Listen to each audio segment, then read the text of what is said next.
Sumainyo ang Panginoon, at sumainyo rin. ang mabuting balita ng Panginoon ayon kay San Mateo. Papuri sa iyo, Panginoon.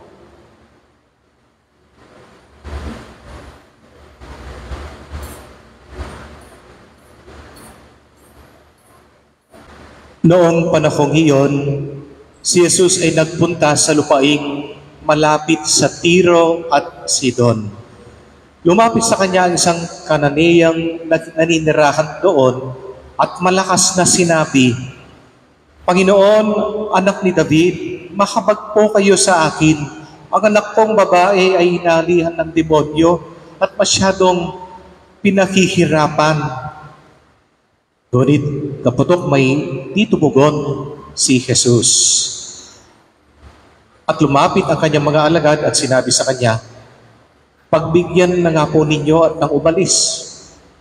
Siya'y nag-iingay at susunod-sunod sa atin." Sumagot si Jesus, "Sa mga tupang naliligaw ng sambahayan ng Israel, sa mga tupang naliligaw ng sambahayan ng Israel lamang ako isinugo." Ngunit lumapit sa kanya ang babae, lumuhod sa harapan at ang sabi, "Tulungan po ninyo ako, Panginoon." Sumagot si Jesus, "Hindi dapat kunin ang pagkain ng mga anak upang ihagis sa mga tuta." "Tunay nga po, Panginoon," tugon ng babae. "Ngunit ang mga tuta man ay nagsisikain ng mumong nalalaglag sa kapag ng kanilang Panginoon." Kaya't sinabi sa kanya ni Jesus, "Napakalaki ng iyong pananalig. Mangyayari ang hinihiling mo." At noon, gumaling ang kanyang anak. Ang mabuting balita ng ating kaligtasan. Pinupuri ka namin, Panginoong Hesukristo. Uli, magandang araw sa inyong lahat. Good morning. Sa mga nanonood po ng ating live streaming, magandang umaga din po sa inyong lahat. Sa Kapampangan, ang tawag po natin sa taong laging nagmamadali. Ano po ang tawag natin sa taong laging nagmamadali? Samal. Samalya kasi, yan. Po? Samal, mabirapal. Ang taong palaging nagmamadali sa kanyang kakamadali, yun po, naiwan ng kanyang cellphone, naiwan ng susi, naiwan ng kanyang bag, naiwan ng kanyang wallet. Apo? Minsan po, ako din naman po ay samal. Pagmadali, nagmamadali. Sa kamamadali ko, nakapunta ko ng SM, kapag maragula, di ko po selin. Meron po akong binili. At nung po nakapila na po ako sa cashier, nagpila po ako, alas 30 minutes, mahaba po yung pila. At nung po ako'y magbabayad, sandali miss, wala pala akong pera. Naiwan ko po yung wallet. Nakapag-drive ako nang walang lisensya. Binuli ko sa bayo. Sa kamamadali. Ating kung taong samal, hindi rin maganda po yung ikaw ay laging nagmamadali. Nagmamadaling magsalita, walang maintindihan. Nagmamadaling papasok sa trabaho, hindi mo pa chinyek kung ano yung baka meron ka kasing nakalimutan. Maganda po yung hinay-hinay lang. Sa Kapampangan, kalakalali. Abe, kalakalali, maulaga inbye. Sa Tagalog, kaibigan, dahan-dahan lang. Makalaga ang buhay. Yun po, abe, kalakalali, maulaga inbye. Yun po yung isang kanta na ginawa ni Andy Alvis ng artist Santa Rita. Abe, kalakalali, maulagaging pie. Abe, kalakalali. Akalimutan ko yung lyrics. Pero, abe, kalakalali, maulagaging pie. Opo, sa paghinay-hinay. Sa pagrespeto sa proseso ng buhay, marami ka pong matutunan. Sa iyong paghihintay, matagal na paghihintay, gayon pala, sa kakahintay mo, o yun, may ibang plano pala ang Diyos.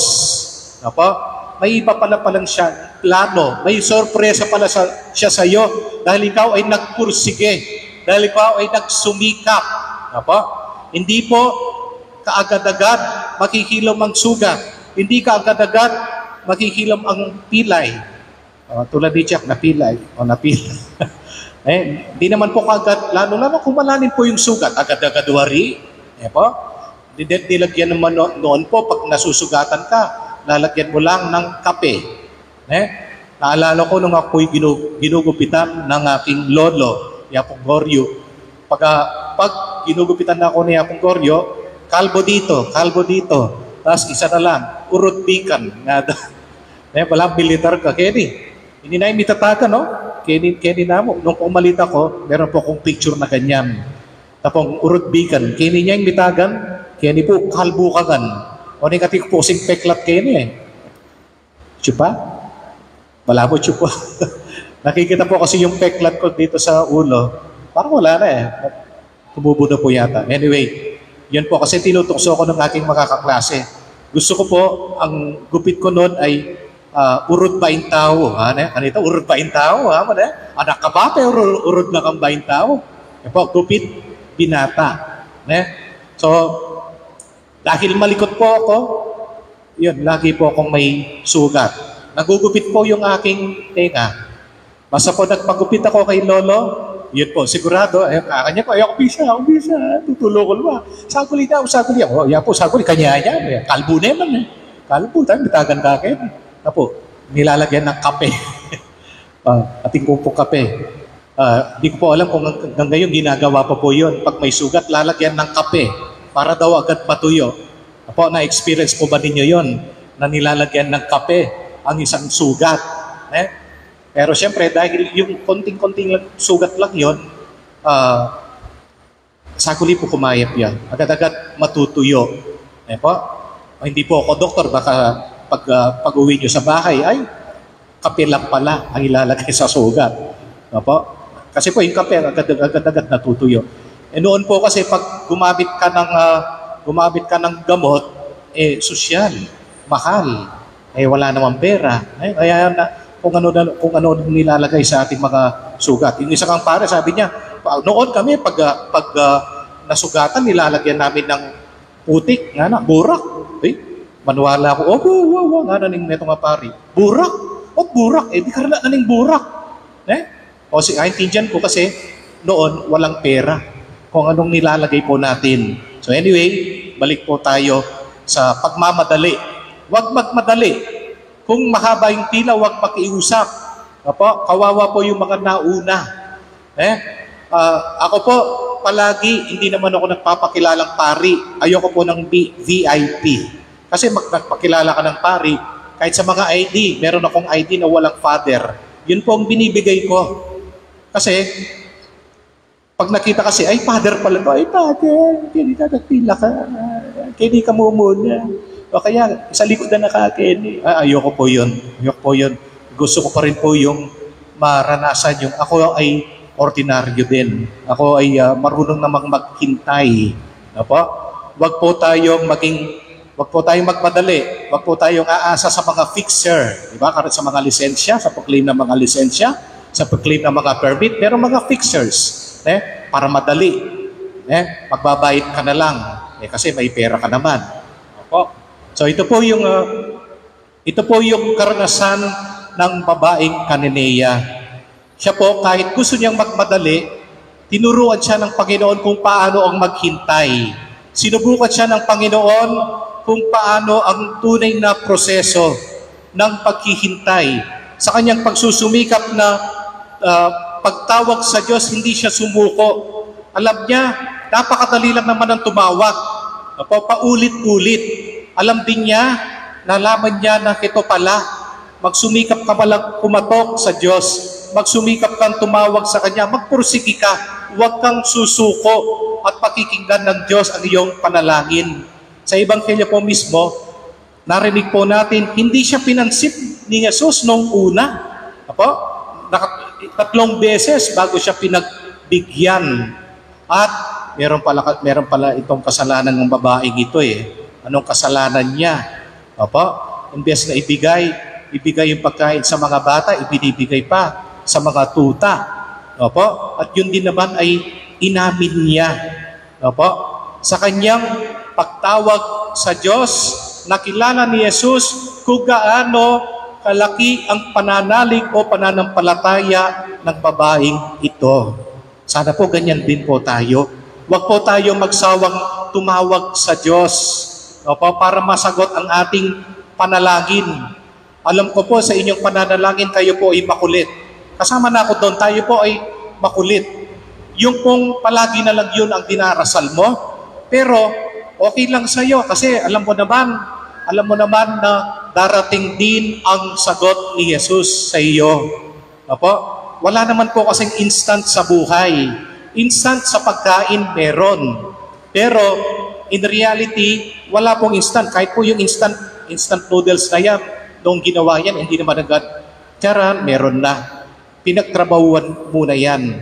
Opo? Yung pong gumawa yan, naghintay din ng proseso para magawa yan, para ma-serve sa iyo na microwave mo na lang, pakuluin mo na lang, o lalagyan na lang na mainit tubig, yun na. Opo? Lahat po ngayon kasi accessible. Mga convenience stores, kahit sa ang baryo yata, meron. Opo? Dati pupunta ka pa ng palengke. Kahit po sa communication, napakadali. Dati, pasusulat-sulat lang. Pero ngayon, kayong mga kabataan, hindi nyo na tinatnan yun. Noon, pag nag-abroad si tatay, ilang buwan bago matanggap ang kanyang sulat o matanggap ang sulat na ini-inform ka na nandito na ako, after 1 month ka rin napasabihan, doon palang sasabihan, nandito na ako sa Saudi. Nandito na ako sa Saudi, kasama, nagtatrabaho na ako.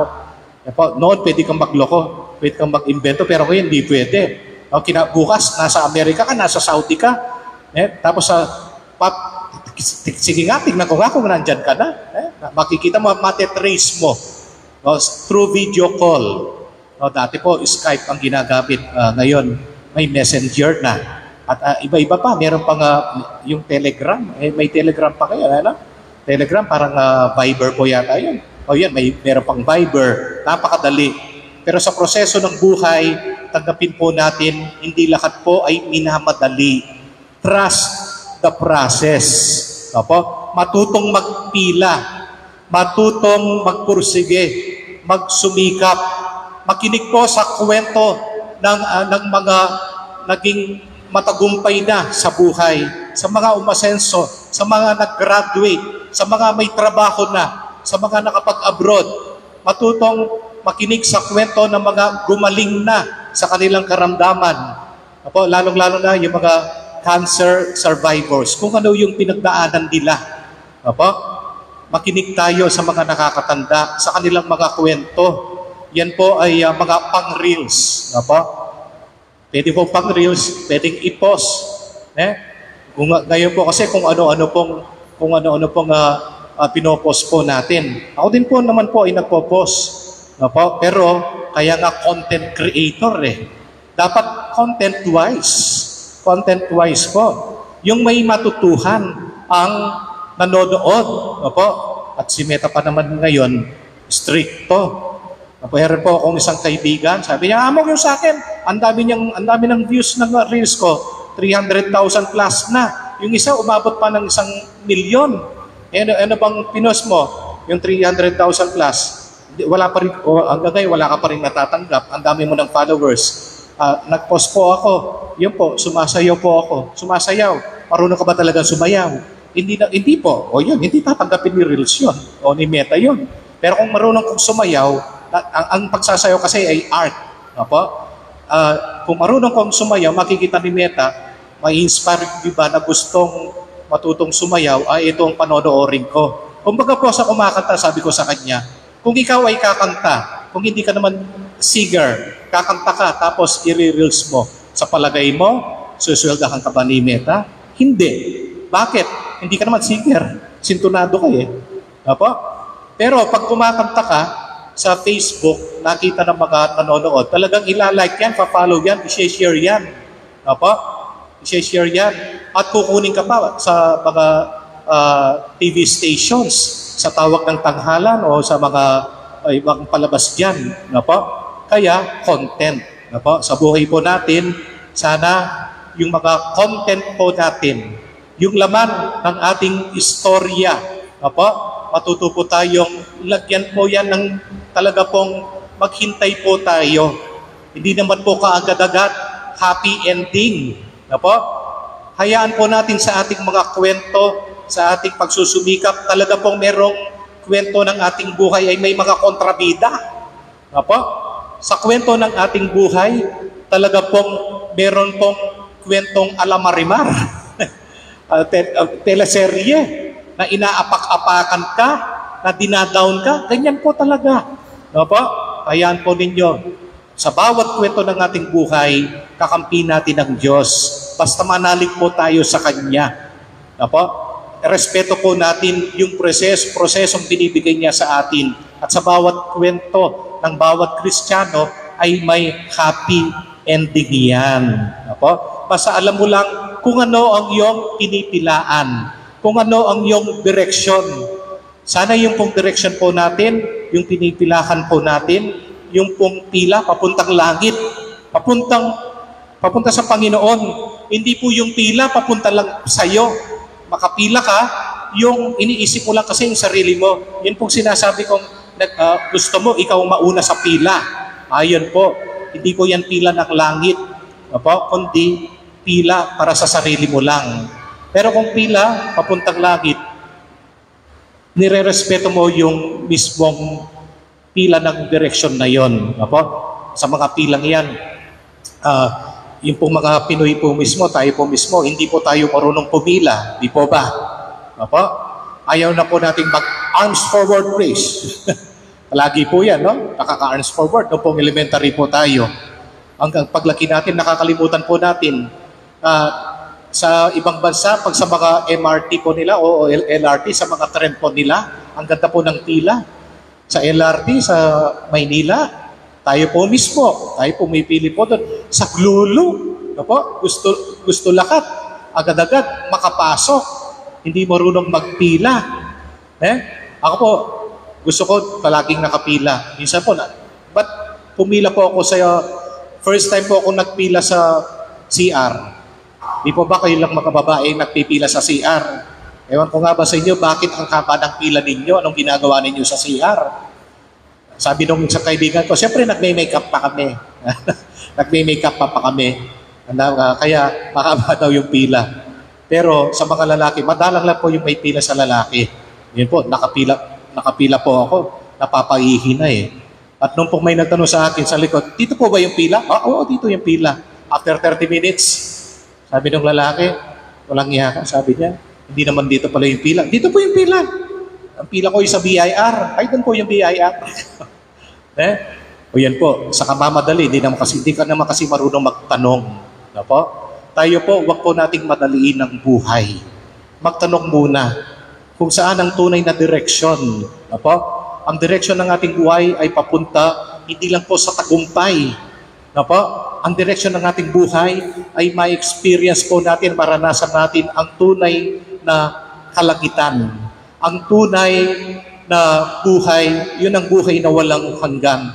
Klarong-klaro sa Ebanghelyo ngayon, sinabi ni Jesus sa babae, wag mong kukunin ng hindi iyo. Wag mong kukunin ng hindi iyo. Yung totoo ang sabihin mo. At wag mali. Ang mali ay wag mong gagawin bago ibinigay ng Panginoon ang kanyang hinihiling. In short, ano ba talaga ang direksyon ng ating buhay? Ang direksyon ng ating buhay, hindi lang tayo ay maging matagumpay materially, kundi ang tagumpay spiritually. Tagumpay sa spiritual. Kahit mamamatay kang mahirap, basta nagtagumpay ka sa buhay spiritual, yon ang hanap ng Diyos. Hindi po yung mamamatay ka ng mayaman, tagumpay sa material, pero wala ka naman tagumpay sa spiritual. Sana po, iyon, maganda, yung dalawa, yung sana all. Tagumpay material, tagumpay spiritual. Pero ang pinaka-goal po natin, yung pong tagumpay sa spiritual. So ngayong araw na ito, ay sa tagumpay spiritual po natin, kung sa nakaraang linggo, meron po tayong Brigada Eskwela, Brigada Eskwela, meron po tayo kahapon, Brigada Iglesia. Brigada ng simbahan para sa mga brigada, para sa mga schools. Opo, yun po ang seminar focus po natin. Kaalaman sa halamanan tulong sa mga kabataang mag-aaral. Mamaya po, i-award po natin yung mga teachers representatives from different schools na tutulungan po natin. Opo? So salamat po sa material na inialay nyo sa simbahan, sa mga bata, para ang tagumpay material na ito ay papapalitan ng tagumpay spiritual. Ibig sabihin, kami po, tayo po sa simbahan, kayo po lahat na tumutulong at tutulong pa, pinagdarasal po namin kayo, laging maging mabungat masagana ang iyong kabuhayan, nang sa gayon marami pa tayong matutulungan sa mga kabataang mag-aaral. So sa inyo pong lahat, muli, ang reflection po natin, matutong magpursige sa buhay, matutong rumispeto sa proseso ng Diyos. May tagumpay na naghihintay, may premyo po tayo sa Kanya. Yan ang buhay na walang hanggan at mananatili po tayong maasenso, full of blessings kung nire-respeto po natin ang tugon ng Diyos. Hintayin po natin yon. Amen.